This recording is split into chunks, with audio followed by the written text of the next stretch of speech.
All right, 97.7 Outlaw Radio FM listeners, you already know what time it is, and right here, right now, we actually have hip-hop's favorite uncle, man. We got Uncle Taee, the one and only, right here, live on the line, man. How are you doing this evening?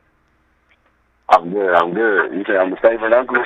Hey, man, I gotta say, man, you definitely got them bars, bro, so I'm telling you, you know what I mean? That's what we think down here in Canada, man. No, I appreciate it. But I know you're a busy guy, man. You're putting in that work within the music industry, man. So I won't keep you too long. But I want to take you back to the beginning of your amazing career so far, man. And I have to ask, like, what actually made you decide to get into the music industry initially, man? Because you like I just said a few moments ago, man. You really got those bars. I was a kid. Years ago. I was a kid. My big brother and my cousin used to always rap.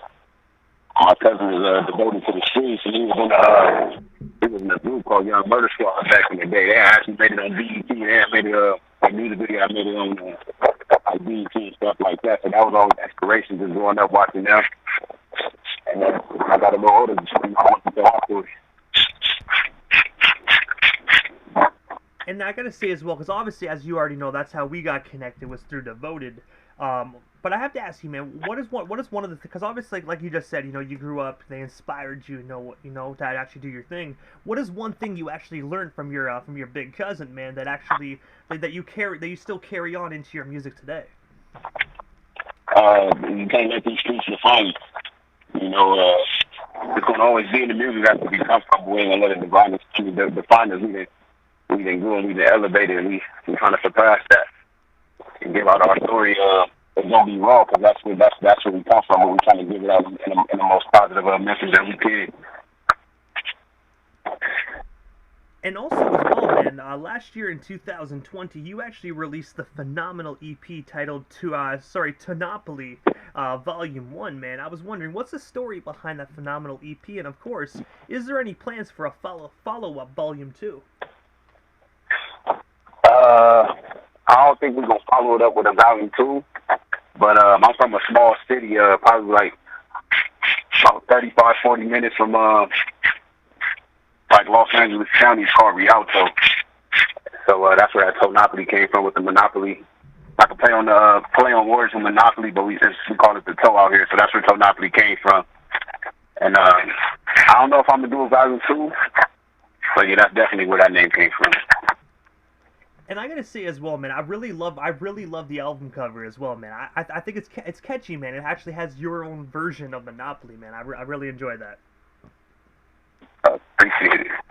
My manager had to do that together for me.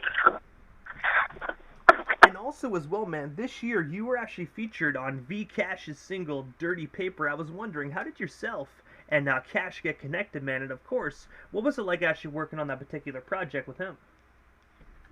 I went to school. I went to high school with V-Cash, and he started once he started rapping.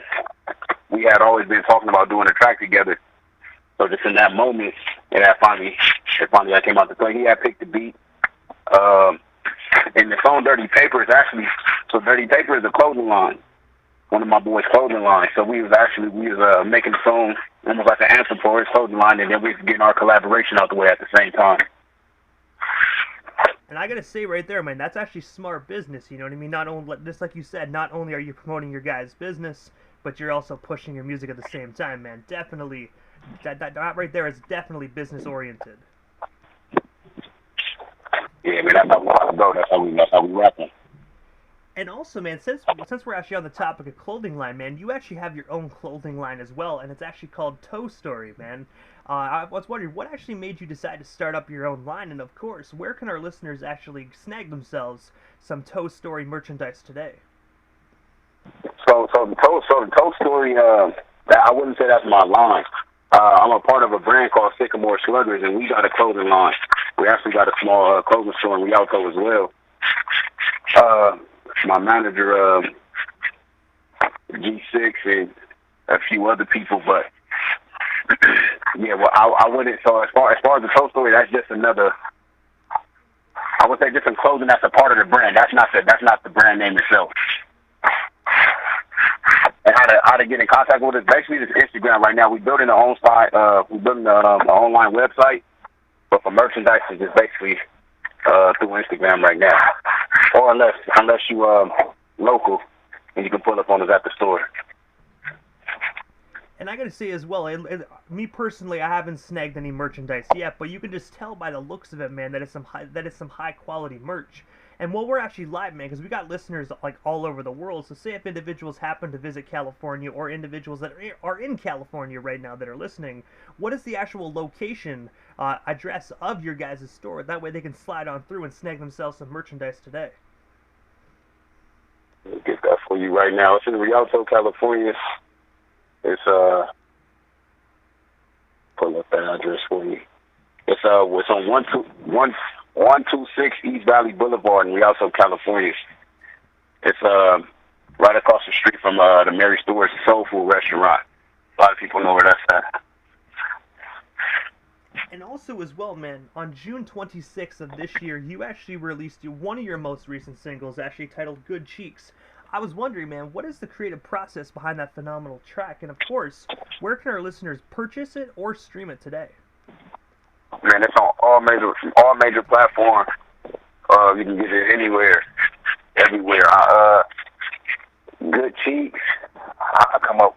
So everything I say is just good. You know what I'm saying? Like right now, I'm doing a good interview. You know what I'm saying? So, you know, what I eat later is gonna be a good meal. So, you know, if they got it going on, Good Cheeks. That's basically how I came up with that one. Hey, but you know what? It's definitely a good song to add to a playlist, man. When it's like 2 a.m., you know what I mean, and you're alone with your girl. It's definitely a good song for that. Yeah, for sure. But also as well, man, July 11th of this year as well. So just recently, man, you actually had the opportunity to open up for not one, not two, but three legendary individuals, man. You had the opportunity to open up for OT Genesis, Corrupt, and Young Buck. I was wondering, man, did you have the opportunity to chop it up with any one of those legends before or after the show? And of course, how did it feel to get back on stage amidst the pandemic?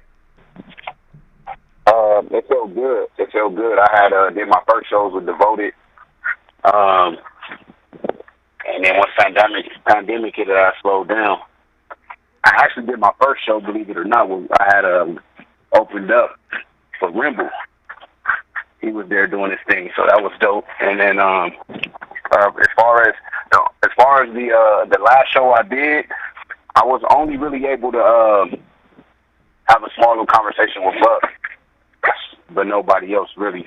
But it was definitely a vibe. It was humbling. It was humbling.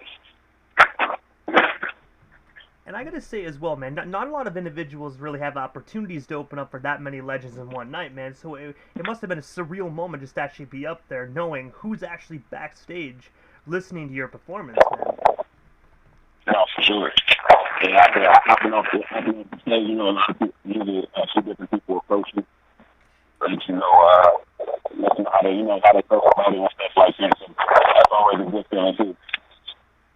And I have to ask, man, since we're on the topic of concerts and performances, I have to ask, man, do you have any more performances lined up? And if so, how can our listeners actually snag themselves some tickets so they can come out and see Uncle Taee live and in person? So my manager working on something right now.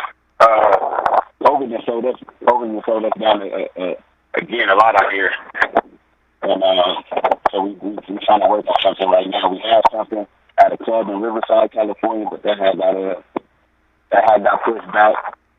So right now we're just gonna keep on putting out music and just waiting for the doors to open up again. But I have to ask you, man, aside from waiting for the doors to open up again, man, what is next for yourself, man? Is there anything we missed? Anything else you still want to talk about or promote? Well, we still have you here, live on the Canadian airwaves this evening. Yeah, man, it's a lot. I got a video. I just shot a video probably about 2 weeks ago. I got that dropping. That's supposed to drop sometime this week. It's called Out the Bottom. It's a real dope song. It's melodic. It's a good vibe. We got that. I'm gonna drop the EP. I think we're gonna call it Other Voice. It's me and another artist that's from the same label. We got that coming. There's gonna be a whole lot of videos right now. I got a song with another rapper from the also called Toe Boy, and we're gonna shoot a video to a song called Home Base that we got. That's in works for next 2 weeks from now. And I gotta say, man, it definitely sounds like 2021 is the year of Uncle Taee, man. You definitely got a lot of amazing projects cooking up in the pot right now. Yeah, I'm trying to get to it. I'm trying to be remembered out here. But also, Taee, this is the time in the interview, man, that I give a chance for the individual that does slide into the radio station airwaves, just like a chance to give, like, shout-outs to whomever they want to give shout-outs to, but most of all, man, your social media handles. That way our listeners can follow you and stay updated on everything Uncle Taee, if they're not already doing so. Uncle Taee, so yeah, my only social media is Instagram right now. I'm new to Instagram, too. For the takeoff, it's kind of been tremendous. So the thing is, I've been rapping for a while for everybody listening, but I just probably started putting my music out, I would say like a year and a half ago. So the support that I've been receiving, I definitely appreciate it. I wouldn't say it's a shocker because I believe in my work, but it's definitely taking off pretty fast. So right now, my only social media is Instagram. And I got a Snapchat as well. It's both Uncle Taee. It's regularly spelled Uncle. And then it's Taee with 2 E's. It's Taee.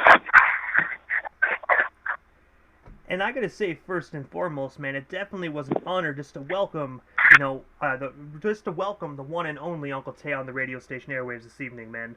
I gotta say, hopefully down the line we can make this happen again sometime soon. Definitely shout out to Devoted to the Streets for actually plugging us together and making this interview possible this evening.